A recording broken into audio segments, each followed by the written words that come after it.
کو اس نام سے کیا کہ بعض اوقات یہ بچے کے عقیقے ہوتے ہیں نا تو اس کا گوشت نکال کر چیل اور کووں کو ڈالا جاتا ہے، اس کی کیا شرعی حیثیت ہے، کیا یہ صحیح ہے؟ دیکھیں اچھی طرح یاد رکھیں کہ حدیث میں چیل اور کووں کو فاسق قرار دیا گیا ہے، چیل اور کووں، اور یہ ایسی چیزیں ہیں کہ ان کو حرم میں بھی مارنا جائز قرار دیا گیا ہے۔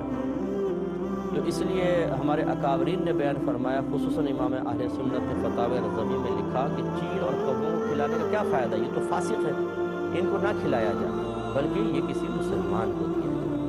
اب اسی سے آپ اندازہ کرنے کے بعد لوگ کہتے ہیں کہ بھئی یہ گوشت جو ہے چیل کووں کو کھلاؤ تمہارے مسئلے حل ہو جائیں گے۔